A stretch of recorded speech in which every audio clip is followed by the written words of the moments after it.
Estás sola ahora, mamá. No llames ni vengas. Terminamos. Ese fue el mensaje que mi hijo me envió a las 2:14 de un martes por la tarde. Miré la pantalla durante un minuto entero, leyendo las palabras una y otra vez, como si pudieran cambiar, como si tal vez las estuviera entendiendo mal. Pero no. Ahí estaban frías, decididas, definitivas.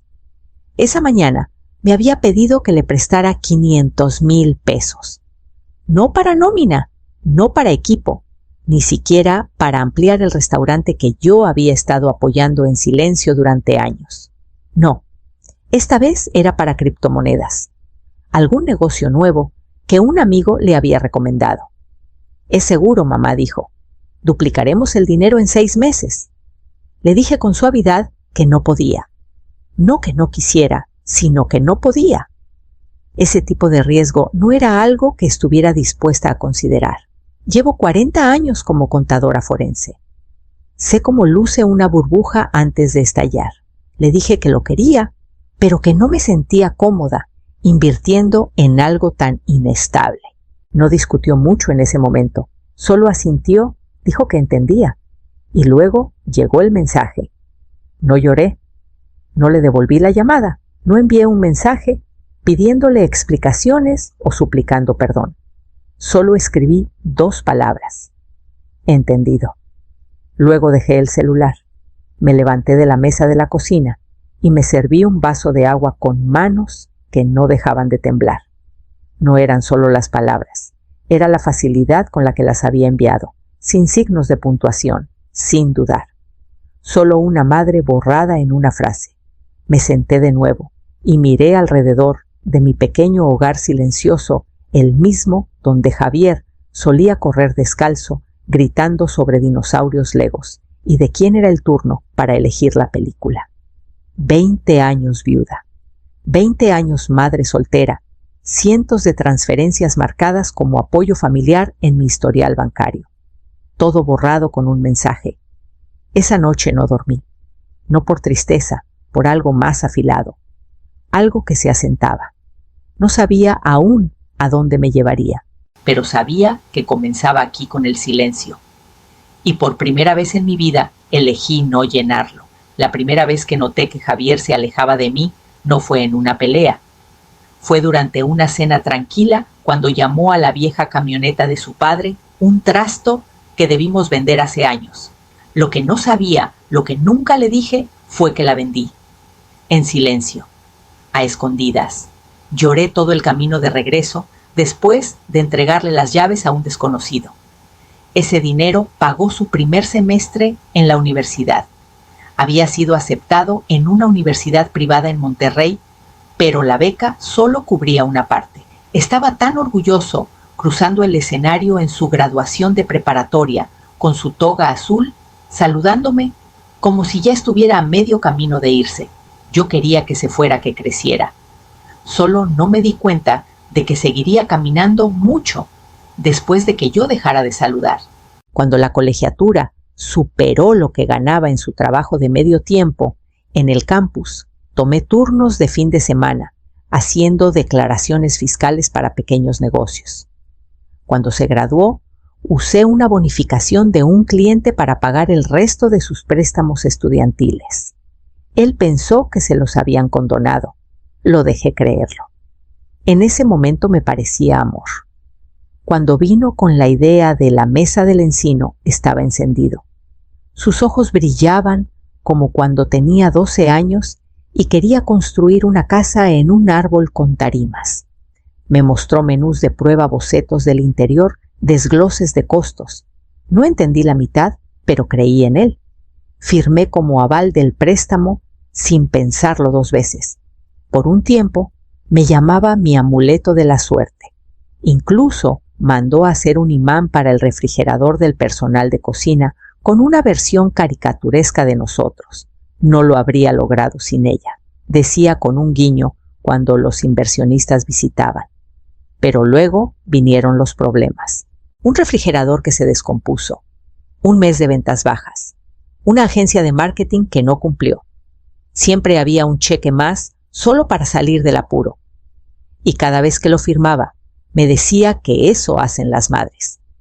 Ese era el trabajo: apoyar, dar, proteger. Incluso cuando el cariño se volvió formalidad, cuando mamá se convirtió en Isabel en los correos de negocios, cuando sus llamadas solo llegaban antes de la quincena.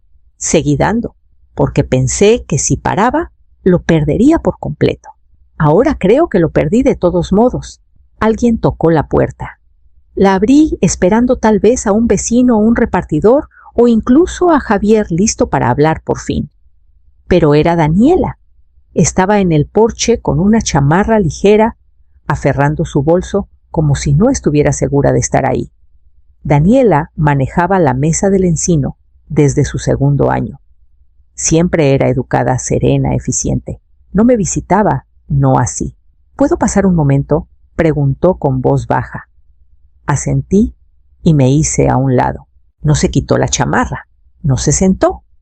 Se quedó de pie en mi sala y me miró a los ojos como alguien que está a punto de dar una noticia que desearía no llevar.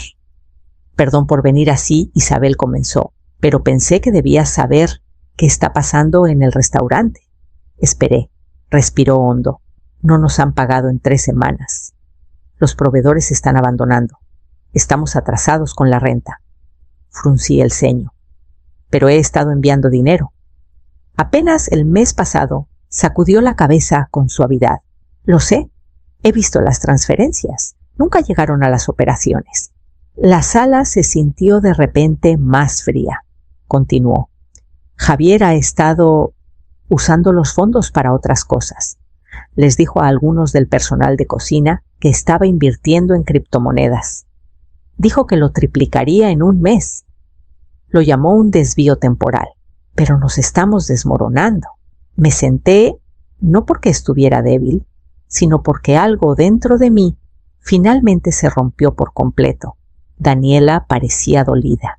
Pensé que estabas al tanto, que lo apoyabas. Casi me reí, pero no salió nada. Solo un dolor hueco en el centro de mi pecho.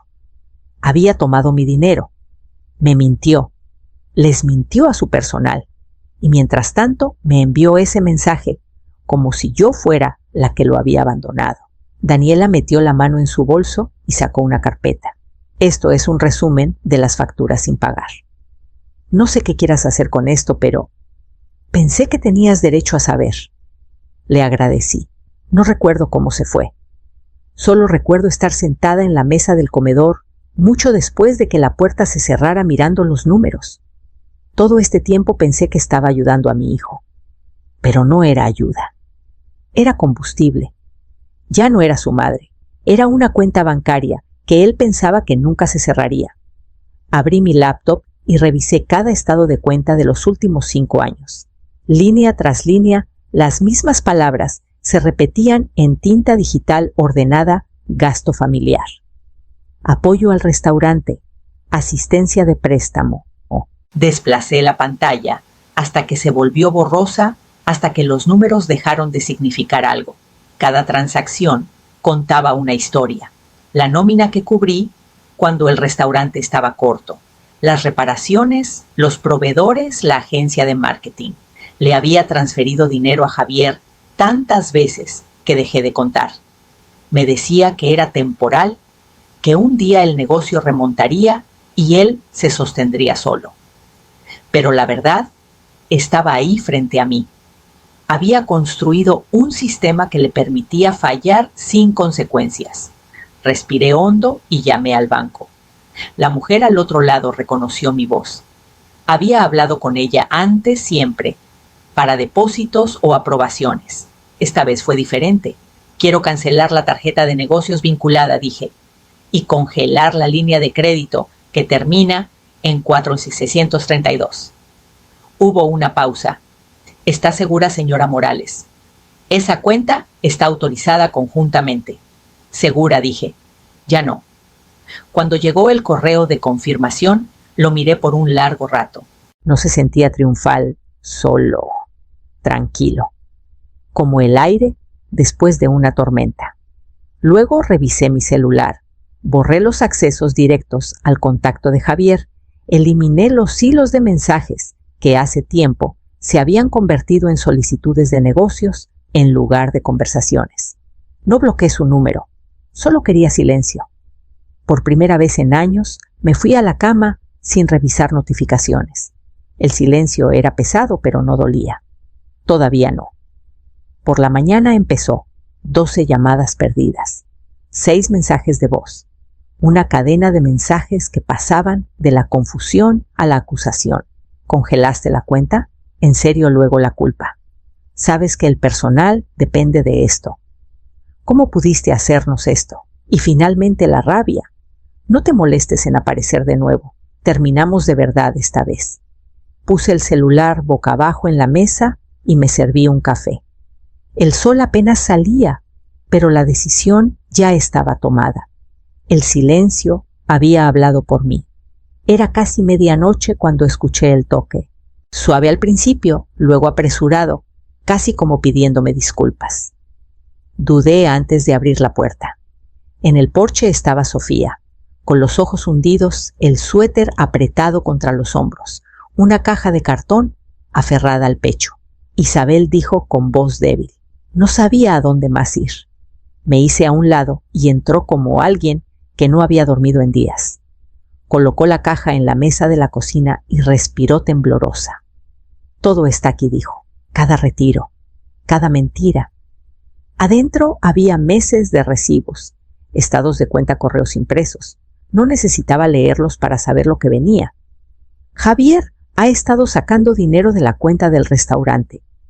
Dijo las palabras saliendo demasiado rápido, como si temiera perder el valor si se detenía. Empezó con poco, 5,000 aquí, 10,000 allá. Luego creció. En 2 años es más de 1,200,000 pesos. Tragué duro, pero no dije nada. Me dijo que era temporal, continuó Sofía, que lo había invertido en criptomonedas, que seríamos ricos para el verano. Pero el dinero nunca regresó. Lo perdió la mayor parte en operaciones, algo en cosas estúpidas. Un reloj, membresías de clubes, el Tesla. Su voz se quebró en la última palabra.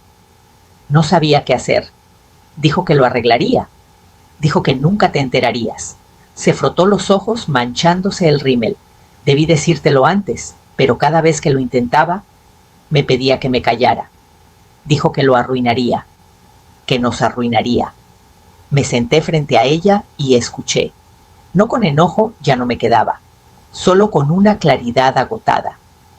Sofía sacó un recibo de la caja, una cuenta de cena, 9,700 pesos, en un restaurante de carnes exclusivo. Esta fue la noche que me dijo que no podía pagar la nómina, susurró. Tomé el papel con suavidad, lo doblé una vez y lo puse de vuelta.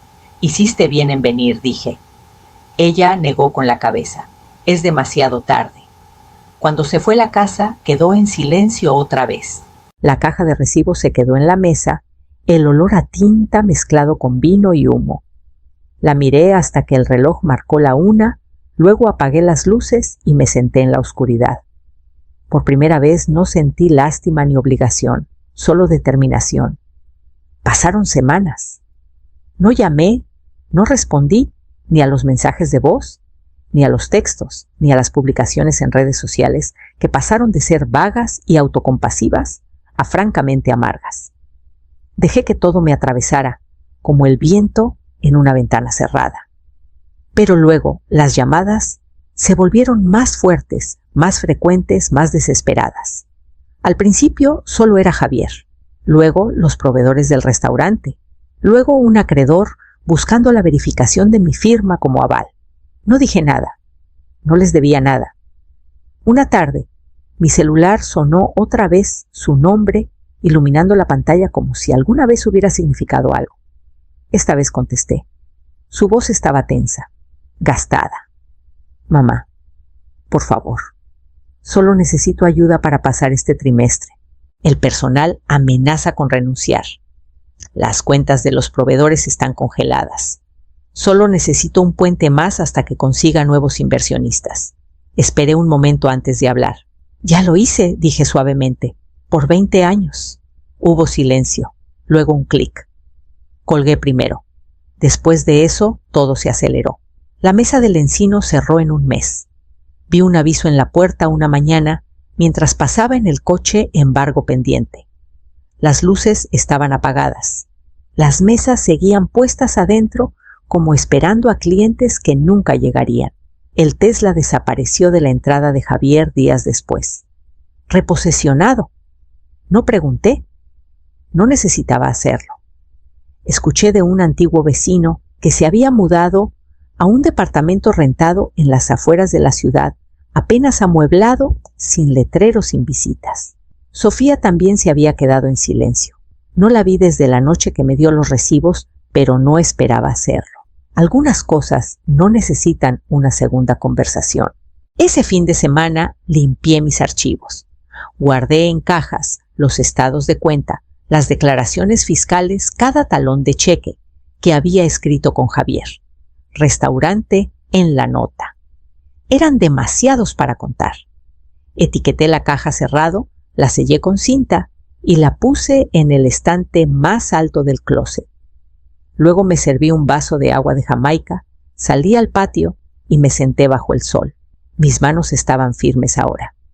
Mi pecho no dolía cuando el celular permanecía en silencio. Lo que había construido para él se derrumbó. Pero yo no me derrumbé con eso. Y para cuando llegaron los papeles, ya había terminado de lamentarme. Primero llegó el divorcio. Lo supe por una amiga que aún trabajaba en el juzgado del centro. Sofía no hizo escándalo. Firmó, presentó los papeles y desapareció en silencio. Su nombre ya no aparecía junto al de Javier en ningún registro del negocio. Una semana después, Javier se declaró en bancarrota. Esta vez no hubo llamadas, ni mensajes enojados, ni disculpas de última hora. Solo silencio. Era casi peor que el ruido. La gente empezó a hablar como siempre lo hace. Una de las proveedoras, a las que solía hacerle pan de plátano, me susurró por teléfono que Javier estaba en un motel barato cerca de la carretera. «Se ve más flaco», dijo. «Más viejo». Le agradecí, colgué y miré por la ventana un buen rato. La culpa tiene una forma extraña, no grita. Se queda baja y fría, lo justo para hacerte dudar de las decisiones que tomaste para sobrevivir. Pero no levanté el teléfono. No manejé hasta el motel. Me quedé quieta. Unos días después, volví a la mesa del encino por última vez. El letrero se había deslavado bajo el sol de Chihuahua, las letras desgastadas y apenas legibles. El polvo cubría las ventanas. Adentro, aún podía ver la forma de las mesas, los portaservilletas torcidos, los saleros a medio llenar. Usé la llave de repuesto, la que había guardado por años, en un cajón de la cocina, pegada detrás de la garantía de mi lavadora. Entró en la cerradura con facilidad, como si nada hubiera cambiado. Adentro, el aire estaba viciado. El silencio pesaba más que cualquier discusión. No toqué nada. Solo caminé hasta el mostrador de recepción, dejé la llave en el mostrador y retrocedí. Sin ceremonia, sin despedida. Solo el sonido de mis propios pasos al darme la vuelta y salir. La puerta se cerró con un clic detrás de mí. No miré atrás. En algún lugar en otra parte de la ciudad, Javier despertaría en una habitación que no podía pagar, culpando a un mundo que nunca aprendió a respetar. Y yo, por fin, dejaría de preguntarme si amor era lo mismo que sacrificio. Pasó un año. No marqué el día en el calendario, pero lo sentí en los huesos. El silencio se había asentado. Ya no era pesado, solo tranquilo.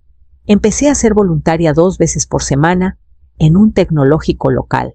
Una profesora llamada Verónica me invitó a hablar con su clase sobre finanzas para pequeños negocios. La mayoría de los estudiantes eran mayores de lo que esperaba madres solteras jubilados, con proyectos secundarios, jóvenes veteranos, tratando de abrir puestos de comida. Escuchaban, no porque fuera elocuente o ingeniosa, sino porque había vivido lo que enseñaba. Llevé hojas de cálculo, estudios de casos reales y verdades duras sobre presupuestos, deudas y límites. Algunos tomaban notas como si su renta dependiera de ello. Tal vez sí. Hablé de gestión de riesgos, pero nunca mencioné a Javier. Hablé de asociaciones silenciosas, pero nunca dije la palabra madre. En casa, las cosas eran más simples. Vendí la casa vieja y me mudé a un departamento modesto más cerca del centro. Solo el espacio suficiente para mí y mis libros. Cultivé hierbas en el balcón, albahaca, tomillo, hierbabuena, y las mantuve vivas con el mismo cuidado que antes daba a las emergencias de otros. Vi a Sofía un par de veces, una en el mercado, otra en una panadería que ahora manejaba. Me sonrió cuando me vio. Fue una sonrisa suave, cansada, pero no amarga. Le devolví la sonrisa. No hablamos de Javier. No hacía falta. No había llamado en 11 meses. Al principio revisaba mi celular todas las mañanas por costumbre. Luego solo los domingos. Luego, nunca. El espacio que él ocupaba se redujo no con enojo, sino con aceptación. Algunos pensaron que era fría, que debía haber dejado la puerta abierta, pero no vieron lo que me costó mantenerla abierta todos esos años. Este silencio no era castigo, era recuperación. Llené mi tiempo con cosas nuevas, no para olvidar, sino para recordarme a mí misma otra vez. Y una mañana, mientras estaba en mi pequeño balcón, cortando albahaca fresca para mi té, sentí algo que no había sentido en años. No era alegría, no era orgullo, solo paz. Y en esa quietud entendí por fin que el amor no siempre significa aferrarse más fuerte. A veces significa soltar. La carta llegó un martes, metida entre un volante de supermercado y la cuenta de la luz. La letra me detuvo antes de que viera el remitente. La reconocí al instante, desigual, apresurada, como cuando firmaba los permisos escolares, cuando llegaba tarde. Me senté en la mesa de la cocina y la abrí con cuidado. Sin cheque adentro, sin tarjeta de disculpa, solo una hoja doblada 2 veces. Mamá, tenías razón en todo. Pensé que el dinero me haría libre. Solo me hizo pequeño. Pensé que estaba construyendo algo. Solo estaba comprando tiempo que no podía pagar. Sé que no me debes una respuesta. Solo quería que supieras que por fin entiendo. Javier, eso fue todo. Sin dirección de retorno. Sin firma más allá de su nombre. La leí 2 veces, luego una tercera más despacio. Las palabras no dolían. Cayeron suaves como lluvia tras una larga sequía. Por un momento intenté imaginar desde dónde escribía. Un cuarto rentado, un departamento compartido, tal vez algo mejor, tal vez peor. Pero no dejé que el pensamiento se quedara. La lástima era una puerta que ya había cerrado. Doblé la carta con cuidado y la puse en el cajón superior de mi escritorio junto a la carpeta sellada, etiquetada cuentas cerradas. Luego tomé una libreta, la misma que usaba para enseñar. Escribí una sola frase y arranqué la hoja. Los límites son amor disfrazado. La pegué encima de mi escritorio, justo debajo de una vieja foto mía y de Javier cuando tenía 5 años, su cara redonda, su mano apretando la mía en la feria del pueblo. Ambos sonreíamos. Ninguno sabía lo difícil que sería mantener esa fe. Me quedé ahí un buen rato, dejando que el sol bañara la nota. No lloré. No lo llamé, solo respiré profundo y firme, como respiran las personas cuando por fin entienden qué significa soltar. Cuando deja una madre de rescatar a su hijo, cuando el amor se convierte en supervivencia. Y el silencio, el único idioma que al final entienden.